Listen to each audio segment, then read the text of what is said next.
Comment perdre du poids quand on a déjà essayé plusieurs méthodes mais que aucune de ces méthodes n'a réellement tenu dans le temps? Je sais que c'est l'objectif de la majorité des personnes qui ont essayé des méthodes miracles, des régimes.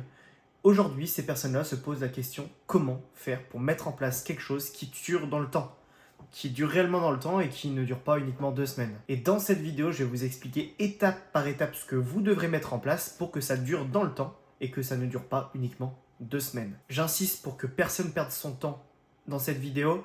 Si vous cherchiez la méthode miracle, le énième régime à la mode, ou que vous voulez savoir combien d'heures vous devez aller courir dehors, ce n'est absolument pas ce dont on va parler dans cette vidéo. Si c'est ce que vous cherchez, je vous invite directement à quitter la vidéo pour pas vous faire perdre de temps. Donc, si vous cherchez à perdre du poids pour améliorer votre santé, vous êtes sur la bonne vidéo.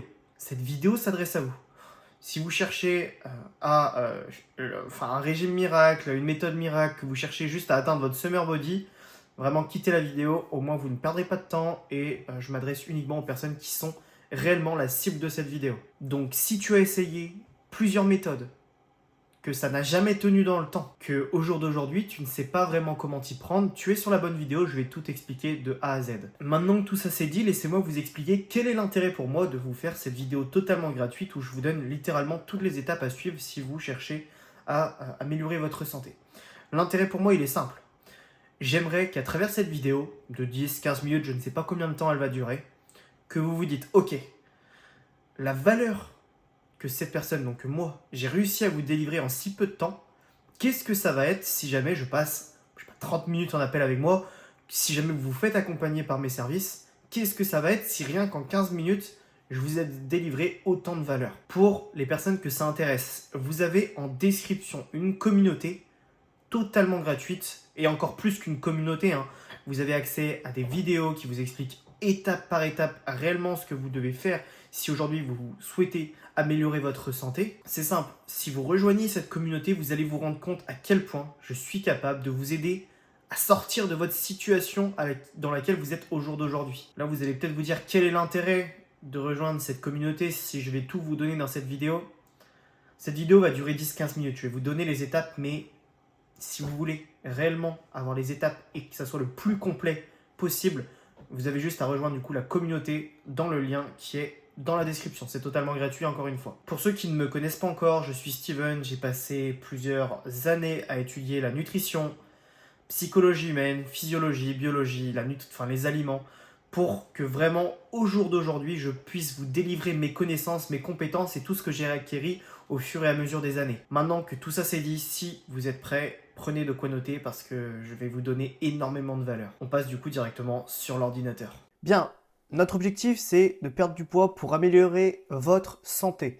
Donc, je ne sais pas si c'est réellement votre objectif, mais c'est en tout cas ce que je vais enseigner dans la vidéo. Pour que la vidéo soit le plus claire possible, on va se mettre un objectif. Imaginons que tu cherches à perdre 15 kilos. Alors, je ne sais pas écrire, hein, 15 kilos. 15 kg. Je ne sais pas écrire. Je ne sais pas écrire avec ma souris. Imaginons que tu cherches à perdre 15 kilos. Évidemment, on parle de kilos de graisse. Là, c'est vraiment de la masse grasse qu'on cherche à perdre. C'est pas n'importe quel tissu. Pour faire un petit rappel, vous avez différents tissus dans votre corps. Nous, on va chercher à perdre du tissu adipeux, donc de la masse grasse. Le but n'est pas que vous perdiez ou que vos organes rétrécissent. Le but n'est pas également de perdre du tissu musculaire. Donc nous, ce qu'on va vraiment s'intéresser, c'est vraiment à perdre de la masse grasse. Dans un premier temps, avant de commencer à chercher à savoir comment perdre ces 15 kilos, on va chercher à savoir comment vous les avez pris. C'est vraiment le b.a-ba si aujourd'hui vous voulez apprendre et réussir à améliorer votre santé, c'est comment vous avez fait pour prendre ces 15 kilos. Si vous identifiez le problème à la source, eh bien vous allez pouvoir essayer d'améliorer les problématiques que vous avez, qui a fait que vous avez pris ces 15 kilos là. Une fois que vous avez compris psychologiquement ce qui a fait que vous avez pris ces 15 kilos, je vais vous expliquer maintenant physiologiquement ce qui a fait que vous avez pris ces 15 kilos. 1 kg de graisse dans votre corps, c'est environ 7700, excusez-moi encore une fois pour l'écriture, kilocalories. 7700 kilocalories, c'est 1 kg de graisse. J'écris juste G. Donc une personne qui a 15 kg en trop, elle a 15 kg de graisse fois les 7700 calories. Kilocalories, excusez-moi.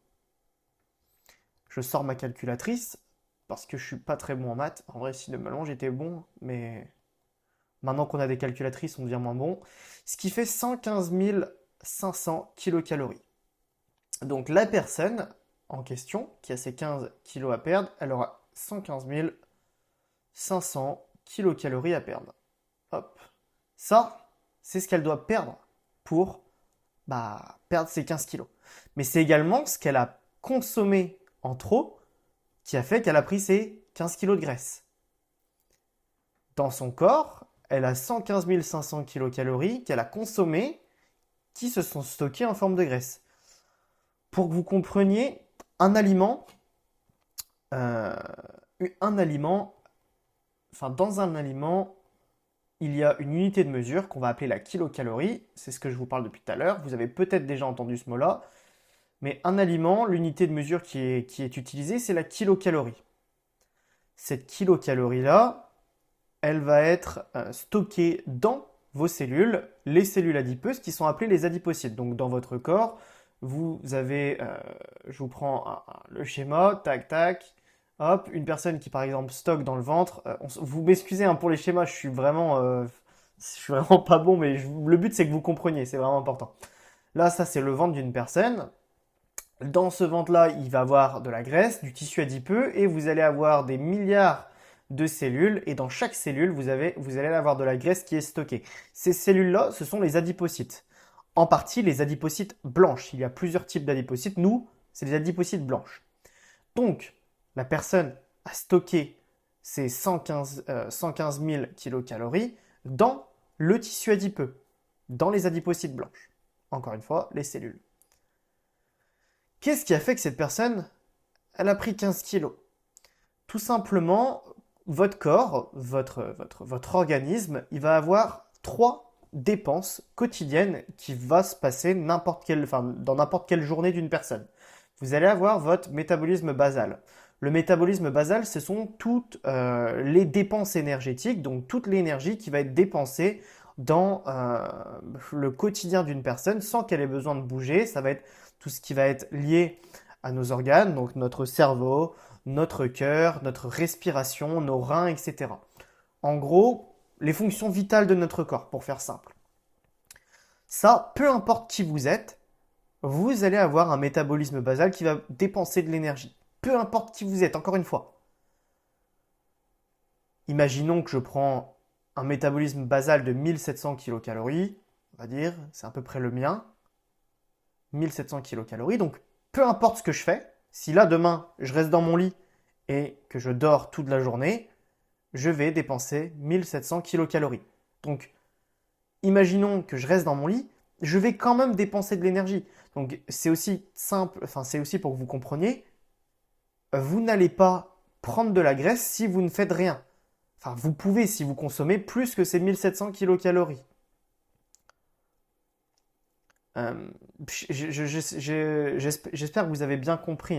Ça, c'est obligatoire. Tout le monde dépense de l'énergie. Donc, même si vous mangez un repas et que vous n'avez pas bougé, vous n'allez pas prendre de la graisse. C'est pas parce que vous restez au lit que vous ne devez pas manger. Ensuite, vous avez la dépense qui est liée à l'activité physique. On ne va pas rentrer dans le détail. Il y a 2 types d'activité physique. Il y a l'activité physique liée au NEAT, donc les mouvements du quotidien, et il y a ce qui est lié au sport. Nous, on va prendre dans cette vidéo juste en compte toutes les activités physiques, donc tous les déplacements, que ça soit à la marche, je mets un M, si vous faites du sport, le tennis, de la natation, je mets un N, le ménage, toutes les dépenses liées au déplacement, la douche également, quand vous vous douchez, vous vous déplacez, vous bougez les bras, etc. Donc tout ça, notre corps dépense également de l'énergie, pour parler également, bref. Et ensuite, pour terminer, il y a une autre dépense en énergie qui est un peu plus subtile et qui est un peu moins connue, c'est le TEF. C'est la dépense en énergie liée à la digestion. Donc quand vous allez manger des aliments, vous allez manger des protéines, un macronutriment, vous allez manger des glucides et vous allez manger des lipides. Chaque nutriment a une consommation, une dépense en énergie liée à l'aliment. Donc, les protéines vont utiliser 30% de l'énergie ou 20, 30 ou 20, j'ai un doute. Excusez-moi, j'ai un doute. Mais enfin bref, on va pas rentrer dans le détail. Juste ce que vous devez savoir, c'est que les aliments que vous allez consommer vont avoir une dépense énergétique aussi pour assimiler les nutriments, absorber les nutriments, etc. Donc ça, c'est ce que votre corps dépense dans la journée. Imaginons que là, vous avez 1700 kcal de métabolisme basal, que dans la journée, vous bougez très peu, vous êtes très sédentaire, vous avez 300 kcal, et dans la journée, vous allez dépenser peut-être 100 kcal via la digestion des aliments. Si on additionne tout ça, ça fait 1700 plus 300 plus 100. Si on est bon en maths, là, j'ai pas besoin de calculatrice, ça fait 2100 kcal. Et ben, si cette personne-là a consommé plus que 2100 kcal, tout ce qu'elle aura consommé en trop sera stocké dans son tissu adipeux, tout simplement. Imaginons que cette personne-là a consommé dans sa journée 3000 kcal, et ben il y a 900 kcal en trop qui n'auront pas été éliminés, qui n'auront pas été utilisés par le corps. Et donc, qu'est-ce qui va se passer? Eh ben, ça va aller dans sa graisse, ce qui fait qu'elle a pris 15 kg de graisse. Et donc, qu'elle a 115 000 kcal en trop. Donc, les 900 par exemple de cette journée. Et si elle a fait ça pendant du coup 900 fois toute la graisse qu'elle a prise, ça lui a pris énormément de temps. En général, on ne prend pas 15 kg en une journée. Enfin, c'est même impossible. Il faudrait vraiment que vous buvez de l'huile d'olive, quoi. Et encore, je ne vais pas calculer, mais sachant qu'une bouteille d'huile d'olive, c'est 900 kcal pour 100 grammes. Enfin bref, on s'en fout, mais enfin bref, c'est impossible de prendre 15 kilos en une journée. Donc voilà, j'espère que vous avez compris le mécanisme physiologique à travers tout ça. Et donc, si maintenant on veut perdre ces 15 kilos de graisse, il faut faire l'inverse. On va reprendre notre schéma. Notre personne dépense dans sa journée 2100 kcal. Donc je réécris 2100 kcal. Et bien si elle veut perdre du gras, c'est 115 000 kcal en trop qui sont stockés dans sa graisse. On se rappelle encore, j'écris 115 000, c'est plus simple. Eh bien il va falloir qu'elle mange moins. Donc imaginons cette personne-là mange 200 kcal de moins par jour. Elle mange 1900. Eh bien il y aura 200 kcal manquante. Là, elle dépense 2100, elle mange 1900. Donc elle a besoin de ces 200 kcal. Et donc où elle va aller chercher ces 200 kcal? Dans votre graisse. Et c'est ce qu'on appelle le déficit calorique ou le déficit énergétique. Tout simplement. Là, vous avez vraiment compris physiologiquement, avec des grosses lignes, ce qui se passe dans votre corps pour prendre et ce qui se passe dans votre corps pour perdre.